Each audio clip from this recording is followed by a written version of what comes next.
Welcome to the deep dive. Today, we're really going to get into angels, these Mm. figures that just, pop up everywhere across so many cultures, so many beliefs. They really do. It's fascinating. What is it about them? Why have they stuck around for so long? That's really what we want to unpack today. Yeah. We've got some great sources, scriptures, mythology, even psychological takes. A real mix. And the mission here is just to pull out the key ideas. What do angels represent? Why do they fascinate us? And hopefully do it in a way that makes sense quickly, but still goes deep. Exactly. For anyone looking for that solid understanding without getting totally bogged down, I'm really excited to explore this. Me too. And I'll try to bring in some context, maybe connect a few dots that might not seem obvious at first. Right. Because angels, they're kind of like mirrors, aren't they? Reflecting our own big questions about the universe, about our place in it. That's a great way to put it. So where should we start? Maybe the basics? Sounds good. The name itself is probably the best place. Okay. Angel. It comes from the Greek, right? Angelus. Exactly. And it simply means messenger. Just messenger. It seems so fundamental, that role. You see it everywhere. It's incredibly consistent, and that probably tells us something important. Like what? Well, think about it. There's often this sense of a gap, Mm. between us humans and something higher. The divine, maybe? Right. A separation. And the messenger bridges that gap, delivers instructions, maybe guidance, Like in religious texts, getting commands from God. or even guiding whole nations in myths. They're the link. So the very idea suggests we sort of expect there to be some communication, some interaction with a higher intelligence. It definitely points towards that belief, or at least that desire for connection, for guidance from beyond our everyday world. Yeah, that makes a lot of sense. Like we're part of a bigger conversation, even if we don't hear it directly all the time. Precisely. But okay, so the messenger role is key. But the image, the picture in our heads, wings, halo, flowing robes. The classic look. Yeah, that doesn't always match the older sources, does it? Especially the really ancient ones. Not at all. Sometimes they're described just like ordinary men. You wouldn't know they were angels unless they, did something or said something extraordinary. Or sometimes even less defined, like forces. Exactly. Abstract forces, energies. The visual representation seems much more fluid, adaptable. So the idea is more stable than the image. I think so. That classic winged figure probably evolved, borrowing symbols of divinity or flight from different cultures over time. Okay. But earlier on, the focus was really on the message, the function. Yeah. What they did was more important than exactly what they looked like. So the form changes to fit the culture, maybe, but the core job, the messenger, stays pretty constant. That seems to be the pattern, yeah. Yeah. The concept is powerful and the imagery adapts. Okay, that adaptability is interesting. Now, thinking about how they operate, lots of traditions talk about hierarchies, like different ranks of angels. Very structured systems. You've got your seraphim, your cherubim, archangels, all these levels. What's the point of organizing them like that? Well, creating those hierarchies, I think it reflects how cultures try to make sense of divine order, of the structure of reality itself, maybe. Put things in their place. Kind of. In Christianity, you have those 9 choirs, right? Yeah. With seraphim and cherubim often near the top. And they represent specific things. Yeah, seraphim are often linked to, like, pure devotion, this fiery divine love. Cherubim more with wisdom, knowledge, guarding sacred things. It maps out different aspects of the relationship with the divine. So it's a way of conceptualizing the cosmos, making it understandable. Exactly. A meticulously ordered universe where everything, even celestial beings, has a specific role and rank. And this isn't just a Christian thing, is it? This impulse to categorize. Oh, definitely not. Yeah. Look at Zoroastrianism, which is much older. You have a kind of dualism there. Ahura Mazda versus Angra Mainyu. Good versus evil. Right.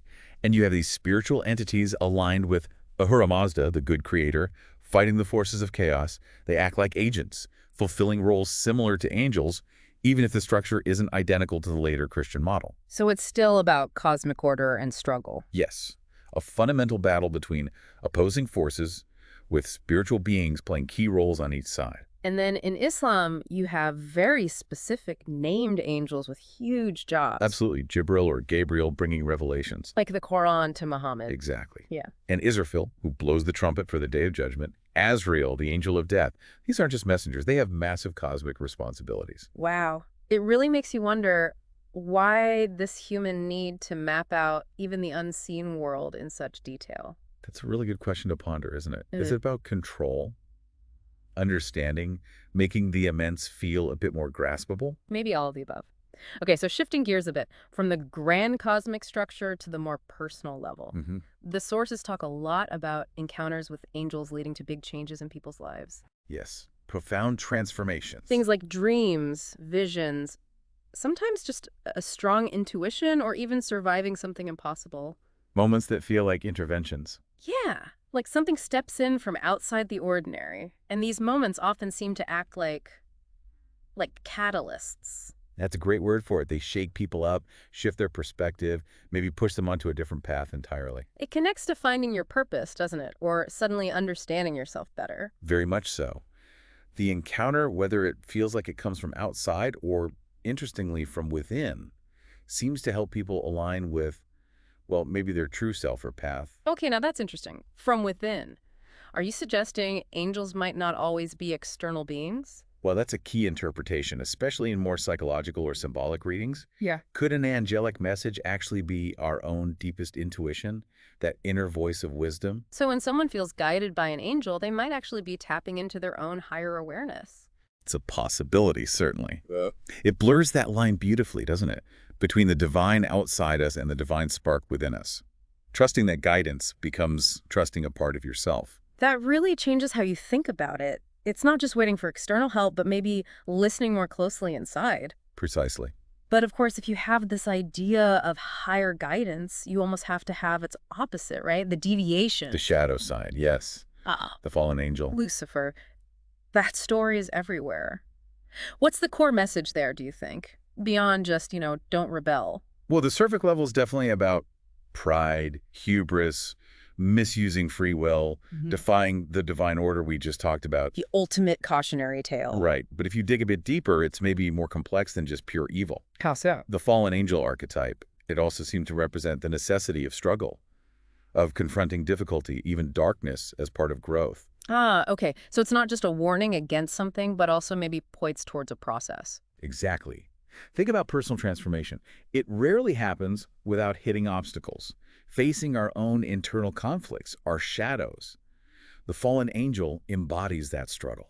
So it symbolizes the part of us that resists, that doubts, that maybe falls short. Yeah. But confronting that is part of the journey. It seems to be. It's about acknowledging those darker impulses, learning humility, maybe through failure, and then actively choosing a higher path. It highlights our agency. The choice, that's key. Okay, that adds a lot of depth. And this whole idea of internal struggle, integration, that leads us straight into the psychological view.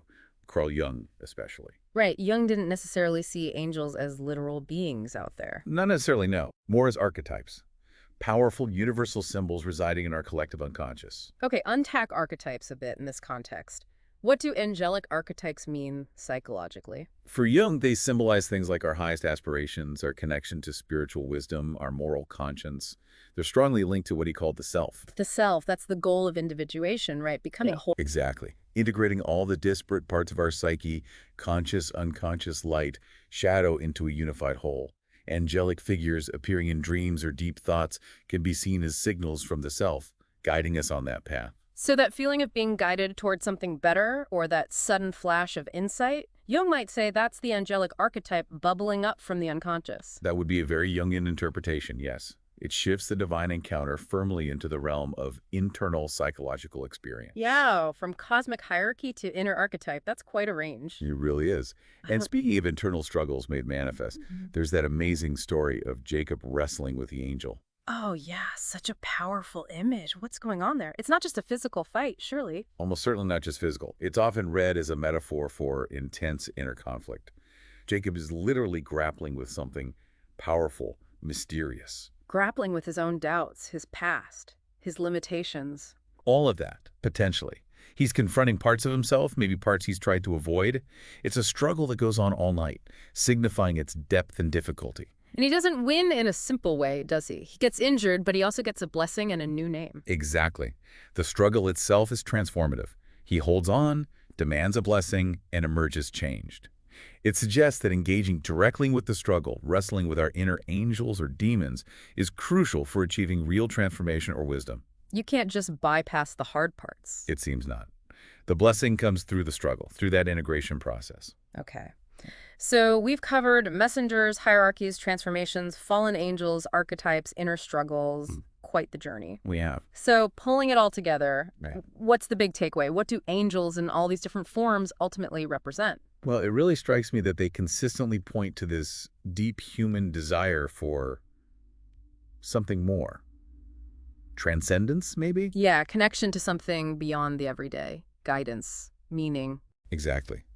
Whether seen as external divine beings or internal psychological forces, they embody that, reaching towards a higher power, or perhaps the higher version of ourselves. And it's amazing how the idea cuts across different belief systems and even secular thought through psychology. It really does. They become symbols of spiritual insight, yes, but also personal growth, navigating challenges, integrating opposing forces within ourselves. Like that balance between order and chaos, light and shadow, external guidance and inner knowing. hmm They hold those tensions.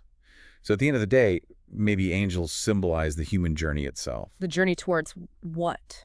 Truth, wholeness, enlightenment. Perhaps all of those. An ongoing quest, often involving struggle, but always holding the possibility of transformation and deeper understanding. This has been really illuminating, seeing how one concept unfolds in so many different ways. It really shows how rich these symbols are, how they resonate with fundamental human experiences. Absolutely. And maybe a final thought to leave our listeners with. Given how interpretations of angels have shifted through history and across cultures, how might our current evolving understanding of things like consciousness, or even the universe itself, continue to shape how we see these figures? What meaning might they hold for us now and tomorrow? That's a really interesting question to sit with. How do these ancient symbols adapt to our modern search for meaning? Exactly. Something to